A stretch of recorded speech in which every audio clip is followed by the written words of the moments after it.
तो दोस्तों कहानी की शुरुआत होती है हेल्गा नाम की इस बूढ़ी औरत से, जिसको भूलने की आदत थी। एक दिन उसको अपने कमरे की एसी वेंट से अजीबोगरीब आवाजें सुनाई दी, तो उसने तुरंत एनिमल डिपार्टमेंट को फोन करके बुलवाया। थोड़ी देर बाद फ्रैंक नाम का एक आदमी वहां पहुंचा और उसने देखा वेंट में से एक अजीब सा पानी बह रहा है। लेकिन जब फ्रैंक हेल्गा से मिला तो उसने उससे कहा कि थोड़ी देर पहले मेरे कुछ साथी यहाँ आए थे, लेकिन वह अब तक वापस नहीं लौटे।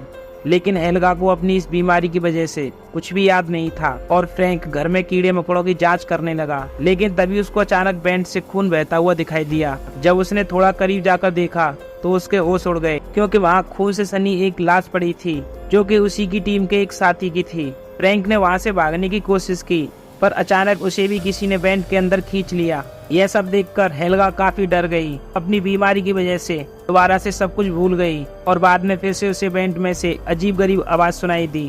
और फिर हमने देखा कुछ दिन पहले एक आग का गोला इस बिल्डिंग पर आग रहा था, जिसने एक मकड़ी को जन्म दिया। थोड़ी देर बाद हेल्गा की पोती शार्लेट वेंट से होती हुई गंटर के कमरे में पहुंची। असल में वह गंटर की गुड्डियों की कलेक्शन चुराना चाहती थी। तभी उसकी नजर उस मकड़ी पर पड़ी और वह उसे अपने डिब्बे में बंद करके अपने घर ले आई। उसने अपने कमरे में जाकर मकड़ी को एक कांच के डिब्बे में बंद कर दिया, पर तभी उसका सौतेला बाप ईथन वहाँ पहुँच जाता है, क्योंकि गंटर ने शार्लेट की उससे शिकायत की थी और उसने शार्लेट को समझाया किसी के कमरे में घुसना अच्छी बात नहीं होती। पर शार्लेट ने ईथन की एक भी बात नहीं सुनी, क्योंकि वह उसे अपना बाप नहीं समझती थी। और यहाँ शार्लेट की माँ हेदर अपने बच्चे लियम को संभाल रही थी। हेदर ने शार्लेट को लियम को संभालने की जिम्मेदारी दी और वह खुद बाहर किसी काम से चली गई। कुछ देर बाद जब शार्लेट को कॉकरोच दिखा तो उसने उस कॉकरोच को मकड़ी को खिलाने के लिए डब्बे में डाल दिया और वह मकड़ी उस कॉकरोच को एक झटके में निगल गई। तभी शार्लेट ने खुश होकर उसका नाम स्टिंग रखा।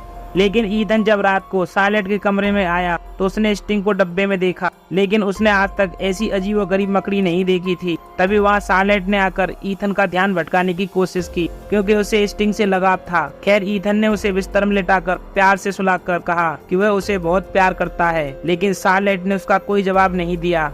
लेकिन शार्लेट के सोने के बाद स्टिंग अपने डिब्बे से बाहर निकल गया और घूमते घूमते वह गंटर के कमरे में पहुंच गया। वहां उसने गंटर के तोते को बुरी तरह से मार दिया। फिर अगली सुबह शार्लेट का परिवार अपने कामों में लगा था कि अचानक उसे गंटर के कमरे से चीखने की आवाज सुनाई दी। जब वह दौड़कर गंटर के पास गए तो उन्होंने देखा कि तोते को किसी ने बुरी तरह से मार डाला। सबको ऐसा लगा कि शायद यह किसी चूहे का काम होगा, लेकिन बाद में जब फ्रैंक ने आकर उसकी जांच की, उसने कहा कि कोई भी चूहा किसी भी तोते को इस भयानक तरीके से नहीं मार सकता।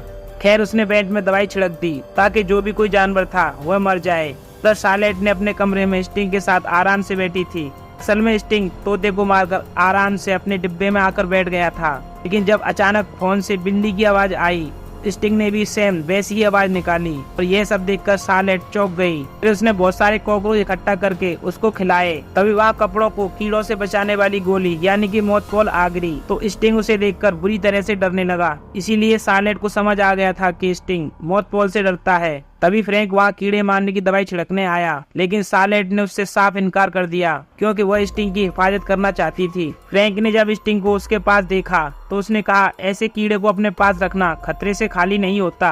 पर शार्लेट उसकी बात को मानने को तैयार ही नहीं थी। फिर एक बार रात को स्टिंग डब्बे से निकलकर वेंट से उड़ता हुआ मारिया के घर तक आ पहुंचा। उसे देखकर मारिया का कुत्ता बेहद डर गया और फिर स्टिंग ने अचानक मारिया के चेहरे पर ही काट लिया और मारिया एकदम से नीचे गिर गई। उसने दोबारा उठकर अपने चेहरे को शीशे में देखने की कोशिश की। वह फिर से दोबारा नीचे गिर गई, क्योंकि वह अब पैरालाइज हो चुकी थी और अब स्टिंग उसके मुंह में घुस गया और धीरे धीरे उसके पेट को चीरता हुआ बाहर आ गया और मौके पर ही मारिया की मौत हो गई। लेकिन शार्लेट अगले दिन बिल्डिंग में रह रहे अपने दोस्त एरिक से मिलने गई। उसे अपने कमरे में अलग अलग जानवरों पर एक्सपेरिमेंट करने का काफी शौक था। शार्लेट ने उसे अपनी मकड़ी दिखाकर उससे कहा कि यह दूसरों की आवाज सुनकर उसकी कॉपी कर लेती है। यह देखकर एरिक को भी उसमें खूब दिलचस्पी हुई और उसने कहा कि स्टिंग को बड़ा करने के लिए वह एक कमरे में बड़ा टैंक बनाएगा। शार्लेट भी राजी हो गई और स्टिंग को एरिक के हवाले कर आई। उधर मारिया का कुत्ता जैसे तैसे वेंट से होकर ईथन के घर पहुंचा। ईथन उसे मारिया के घर लौटाने आया, तो जैसे ही वो घर में घुसा तो मारिया की लाश देखकर उसके पैरों तले जमीन खिसक गई। उसने तुरंत पुलिस को फोन करके जांच करने को कहा। वहीं अब बिल्डिंग में रहने वाले लोग परेशान हो गए कि पहले तोते का कत्ल हुआ और अब मारिया का। खैर पुलिस के जाने के बाद एरिक ने ईथन को अपने घर बुलाया और उसे बताया कि स्टिंग बहुत खतरनाक है और इसे यहाँ रखना सबके लिए मुसीबत पैदा कर सकता है। एरिक को लगता था कि बिल्डिंग के कत्ल के पीछे स्टिंग का ही हाथ है। इतनी बड़ी मकड़ी देखकर ईथन तो घबरा ही गया और उसने स्टिंग को एनिमल डिपार्टमेंट को सौंपने की जिम्मेदारी एरिक को दे दी। लेकिन जब बाद में शार्लेट को पता चला तो वह बहुत ज्यादा गुस्सा हो गई, क्योंकि वह मानने के लिए तैयार ही नहीं थी कि उसका प्यारा स्टिंग लोगों की जान भी ले सकता है। शार्लेट ने गुस्से में आकर ईथन से कह दिया कि तुम मेरे बाप नहीं हो और ना ही बनने की कोशिश करो तो ही अच्छा है। फिर उसने कहा कि काश मैं अपने पिता के साथ थाईलैंड में रह पाती। इस पर ईथन भी कुछ पलों के लिए अपना आपा खो बैठता है और उसने शार्लेट को सच बता दिया कि उसका बाप इसी शहर में रहता है, पर वो अपनी बेटी से मिलना नहीं चाहता। इससे शार्लेट का दिल टूट गया और वह फूट फूट कर रोने लगी। इस पर हेदर भी ईथन से गुस्सा हो गई, क्योंकि उसने शार्लेट को सच बता के उसका दिल तोड़ दिया। वहीं इधर हम देखते हैं कि एरिक ने स्टिंग को एनिमल डिपार्टमेंट को सौंपने की बजाय बल्कि उसके लिए एक बड़ा टैंक बना दिया था, ताकि वह तेजी से बड़ा हो सके, क्योंकि वह इस मकड़ी की शक्तियाँ देखना चाहता था और इसे अपने फायदे के लिए इस्तेमाल करना चाहता था। आखिरकार वो इतना बड़ा हो गया कि अब वह इस टैंक में भी नहीं आ पा रहा था। इसके बाद अब हम देखते हैं कि गंटर अपनी खोई हुई बिल्ली को ढूंढ रही थी कि अचानक उसे बेंट से म्याऊ की आवाज सुनाई दी। तभी उसने अपनी टॉर्च जलाई और बेंट में घुस गई। तभी अचानक उसकी टॉर्च बंद हो गई और स्टिंग ने उस पर जानलेवा हमला कर दिया। और इधर ईथन को नौकरी से निकाल दिया गया था और वह इतना गुस्सा हो रहा था कि वह गुस्से में घर की चीजों को तोड़ रहा था। हेदर ने उसे रोकने की कोशिश की तो जल्द ही उन दोनों में बहस छिड़ गई। इसी बीच शार्लेट अपने भाई लियम को उठाकर कमरे में ले गई और हेडफोन लगाकर वीडियो देखने लगी। और इधर हेदर और ईथन की बस बहस चली रही थी कि अचानक स्टिंग ने आकर उन पर जानलेवा हमला कर दिया और वह उन दोनों को खींचकर बेंट में ले गया। इधर शार्लेट को कानों कान खबर भी नहीं हुई, लेकिन बाद में जब उसने मारिया के कुत्ते को जोर जोर से भौंकते हुए सुना तो वह उसे देखने के लिए बाहर गई और वहाँ अचानक स्टिंग आ गया। और उधर शार्लेट ने देखा कि घर में खून बिखरा हुआ पड़ा है और हेदर और ईथन भी वहाँ से गायब हैं। वह काफी घबरा गई और उसको पता लग चुका था कि इसके पीछे स्टिंग का ही हाथ है, पर इससे पहले वो कुछ कर पाती वहाँ जाकर स्टिंग लियम को भी ले जाता है। यह देखकर शार्लेट बुरी तरह से रोने लगी और खुद को उन सबका जिम्मेदार ठहराने लगी। तभी उसे अचानक याद आया कि स्टिंग मौतपोल से डरता है और उसने तुरंत मौतपोल की गोलियों का पाउडर बनाया और उसे पानी में मिलाकर एक पिचकारी में भर लिया और अब वह स्टिंग को ढूंढने के लिए निकल पड़ी। बाद में जब एरिक के घर पहुंची तो उसने देखा कि एरिक मकड़ी के जाल में लिपटा हुआ पड़ा है, लेकिन बाद में वो अपनी दादी हेल्गा को देखने गई तो वह बिल्कुल ठीक थी। असल में हेल्गा अपनी जेब में मौतपोल की गोलियां रखती थी, जिस वजह से स्टिंग ने उस पर कभी भी हमला नहीं किया। फिर शार्लेट ने उसे एनिमल डिपार्टमेंट का नंबर दिया और उन्हें यहाँ बुलाने के लिए कहा और उसने उसके बाद मौतपोल की कई बोतलें भर ली और अपने ऊपर भी छिड़क लिया और इसके बाद वह खुद बेंट में घुस गई, जहाँ उसे ईथन के चिल्लाने की आवाज आई। उसने देखा कि ईथन भी मकड़ी के जाल में बुरी तरह से फंसा हुआ था, इसलिए उसने उसके ऊपर मौतपोल का पानी छिड़ककर मकड़ी के जाल से आजाद किया।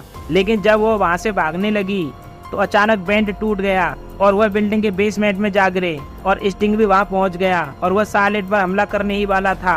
और तभी ईथर ने उस पर मौतपोल का पानी छिड़ककर उसे बाहर भगा दिया था और जल्द ही उन्हें एहसास हुआ कि वो इस बेसमेंट में फंस चुके हैं, क्योंकि उनके पास इस बेसमेंट की चाबी नहीं थी। शार्लेट को बहुत बड़ा पछतावा हो रहा था और उसे लग रहा था कि यह सब उसी की गलती से हुआ है, पर ईथन उसे हौसला देते हुए कहा कि कोई बात नहीं, सब कुछ ठीक हो जाएगा। उधर हेल्गा को फिर से अजीबोगरीब आवाजें सुनाई दी तो उसने फिर से एनिमल डिपार्टमेंट को फोन करके बुलवाया। फिर जैसा कि हमने वीडियो के शुरुआत में देखा था कि फ्रैंक नाम का एक आदमी वहाँ जांच करने के लिए पहुंचा, पर अचानक स्टिंग ने भी उसे बेंट में खींच लिया। अब उसने इस सब का इल्जाम शार्लेट पर लगाया और ईथन पर हमला कर दिया। लेकिन फिर शार्लेट ने कहा कि वह मौतपोल के पानी से इस मुसीबत से बच सकते हैं। लेकिन थोड़ी देर बाद वहाँ पर स्टिंग फिर से आ जाता है और इस बार फ्रैंक ने उस पर अपनी नील गन से हमला किया। इससे स्टिंग को चोट तो आई, लेकिन वहाँ पर लगी पाइप भी फट गई, जिसके कारण मौतपोल का पानी उनके शरीर से बह गया। मौके का फायदा उठाकर स्टिंग फिर से अंदर आ गया और इस बार उसने फ्रैंक को बेरहमी से मार दिया। तभी शार्लेट और ईथन कूड़ेदान में छिप गए,